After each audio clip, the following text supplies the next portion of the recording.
Hi guys, welcome back to my YouTube channel. So I know it's been a brief hiatus. I'm sure you're all disappointed since my last upload, but I'm going to run through today my fat loss plans over the next number of weeks. So my plan is to drop around 5 kilos over the next 8 weeks. If you see me glancing down here, my laptop is in front of me, so I have all my notes written out just to give me an idea of what I'm going to discuss here. So I'm actually 2 weeks into this deficit, and my weight this morning hit a new low of 73.6. Will show on the screen here what I'm looking like today. That is first thing in the morning, fasted, no pump, no lighting, and happy enough how things are looking. I am around 2 kilos down on average from my starting weight, so again, pleased with how things are moving. You tend to see in the first week or so of a fat loss phase that things move pretty quickly.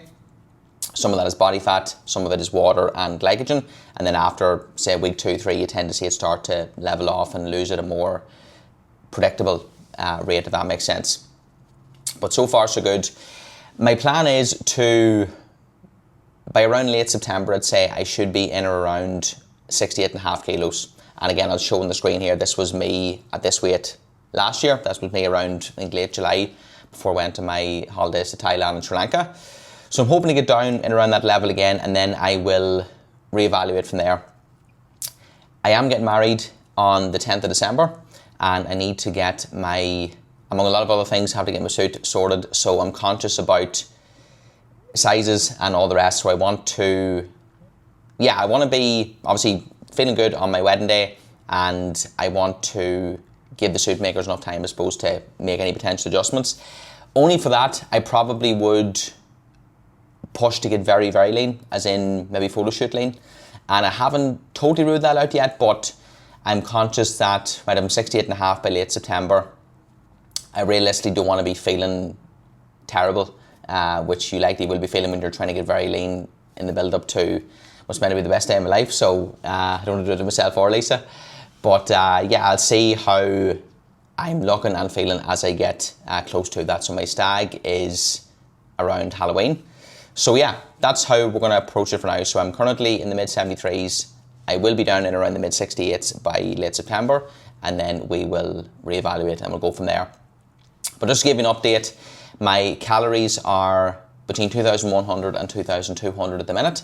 Protein in around 180 grams per day. If you're unsure how to, you're keen to start your own fat loss phase, you don't know where to start with your calories, I'll leave a calorie calculator down in the description here.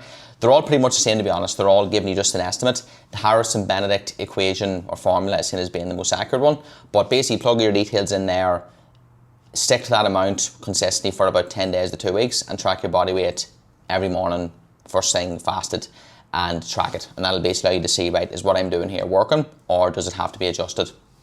I have a full video, I think, previously going through how to set up your own fat loss phase anyway, so I'll leave that in the description below.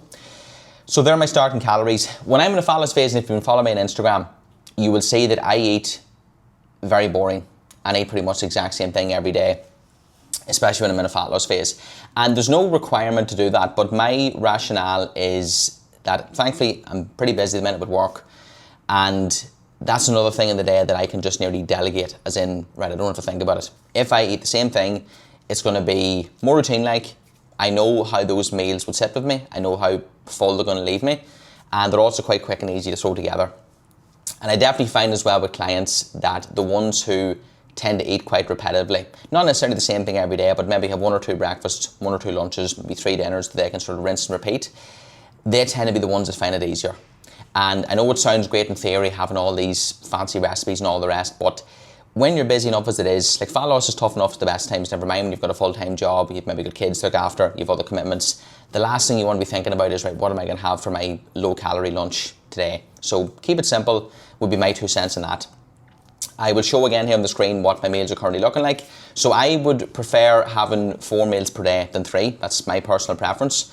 And my reason for that is I think 3 leads to this sort of snacky culture nearly, as in you have your breakfast maybe at 8 o'clock in the morning, you're not eating then till lunchtime, maybe that's at 1, and then you're not eating till 6. There's big enough gaps there in the day where you're going to be hungry, and you're more likely then maybe to pick a snack. And it's not that these snacks, you can't have them, but my rationale is, right, if I'm having say 2 purple snacks at, 240 calories, that's 240 calories that's taken away from dinner. I could get nearly another 360 grams of spuds for that. And I know with the hunger prevention hat in me, I'll always prioritise that, if you like. So I would prefer 4 meals per day. I eat them at the same time every single day. So I get up, I start work for about 7, I will have a coffee and some water, and that takes me over to about 8:30.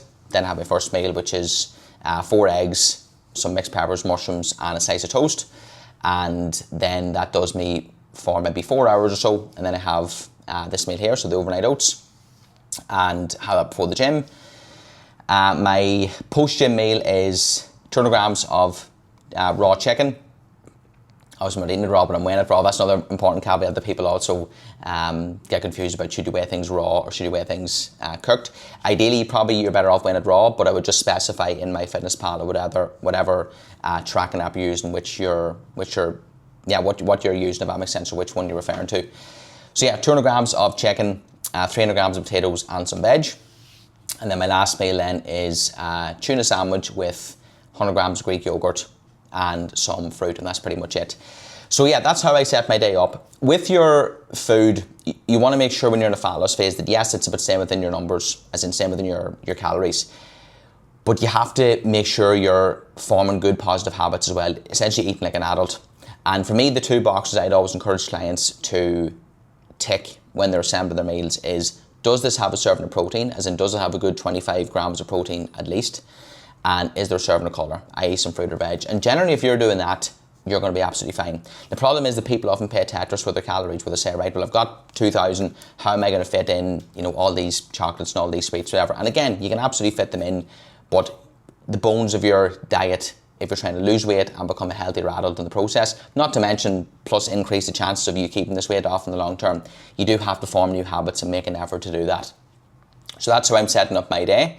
Steps currently are 7,000 per day. Why not 10? Previously in my gaining phase, my calories were up around 3,200, 3,300, and I was gaining at maybe half a pound a week or less doing that. So that would indicate that my maintenance calories at the start of the steps was 3,000. So that's obviously why I'm setting my calories at 2.1 to 2.2, or why my coach is, I should say. And with that, my maintenance is around 3,000 calories per day while hitting 7k steps per day, because that's what I was hitting previously in my gaining phase.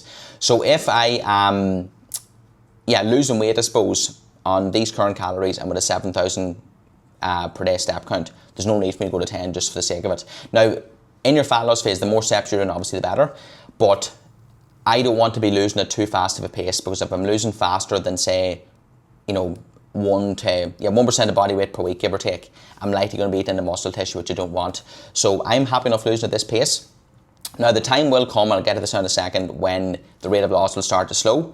And when that does, I will take the tools out of the toolbox. As in, I might go from 7k steps to 8.5k steps, or a wee bit higher. I might drop my calories from, say, 2,100 to 2,000. But for now, I'm making progress at the expected and desired rate, so no need to make any changes. Gym sessions, I am doing 5 per week. So push, pull, legs, upper, lower. And I will show some of those workouts as well, actually, on this channel over the next number of weeks. So yeah, in a fat loss phase, yes, it can be harder to progress because you don't have the extra energy there from the food and extra recovery tools and all the rest. But you don't want to go in with this mindset of, right, I'm going to get weaker and all of a sudden I'm not going to progress and I'm going to lose my strength. Only at the very, very end of your fat loss phase might you experience that.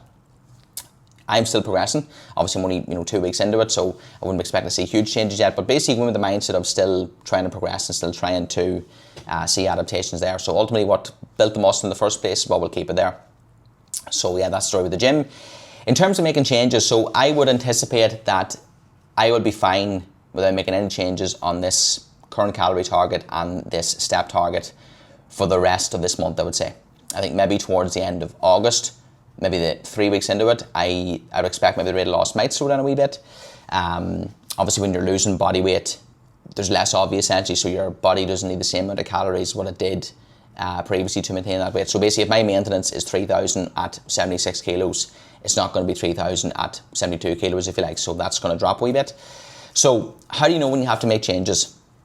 If you have been consistent, so as in you're still hitting your calorie target, you're still hitting your steps, you're still doing your workouts, and you're confident you're tracking accurately, that's a big caveat. Then if it's been, say, 2 weeks or so and there's been no change, that could be an indicator that, right, we have to make an adjustment here. If you feel, well, actually, I haven't been consistent, maybe there's been more picking, more nibbles, maybe I have a few days where I went over the calories, a few messy weekends, maybe I've been inconsistent with my steps, then you want to do that first. You want to make sure you're being consistent with that for another 2 weeks or so before you potentially look at making an adjustment. If you feel, no, I'm happy out, I haven't missed anything, and again, that's the benefit another benefit of eating the same thing every day, is that you see, right, okay, I haven't changed my calories, I'm still being consistent on that front, but the rate of loss is slowed, it's now less than 1% of body weight per week, then that's your sign that, right, I have to make an adjustment. So at that point, and imagine my coach will probably pull calories by 100 to 150 and or increase steps, maybe from 7 to 8.5 or whatever. That should, make the, that should help accelerate things again. And basically you keep doing that, you rinse and repeat until you hit your desired body composition, if you like. The last time when I got down to 68.5, my calories were around, I think, 1900, towards maybe the end of it. And at that stage, I was only losing around half a pound, or 0.5%, not 0.5%. Is it 0.5%? Yeah, say 0.5% of body weight per week. So the leaner you get, the slower probably you want to take it, because you run the risk then of eating the muscle tissue. But yeah, that's when you have to make changes, is if the rate of loss is slowed down. Now, when it comes to making the adjustments, the protein doesn't change. You want to pull that ideally from carbohydrates. So what I will do is, if I'm taking my meals as they are, let's say for breakfast I'm having 4 whole eggs, mixed peppers, mushrooms, and a slice of toast, I might pull the toast. I might say, right, I'm going to ditch that, that's 100 calories, that's the deficit made up. If there's more changes made, maybe I might say, right, I will, instead of having 300 grams of spuds, maybe I'll have 200 grams of spuds for the dinner. Maybe for the oats, I'll go from 80 grams to 70 grams, whatever. So you want to sort of keep the blueprint there, and then just pull the carbohydrates, whatever, to reduce the calories, is what I would say there. In terms of any challenges, I suppose hunger is always the main one when you're in the fat loss phase. Now again, I have another video on hunger, and again, I'll link that down below as well. That'll give you more tips and tricks on how to manage it. Some bit of hunger is a given in a fat loss phase, but you shouldn't be ravenous, is what I would say. Unless you're very, very lean. At that point, it'll ramp up a wee bit. So if you're experiencing hunger, you want to make sure that you're hitting your protein target. You want to be aiming for roughly around 0.8 to 1 gram per pound of body weight per day. So if you're not doing that, then scale it up. That will definitely help it. And make sure you're choosing your leaner source of protein. So your chicken breast, turkey breast, white fish, 0% Greek yogurt, whey protein, because they're going to give you the most bang for your buck. As in, if you take, say, 100 grams of protein from chicken, as in a chicken breast, that's probably costing you around 165 calories.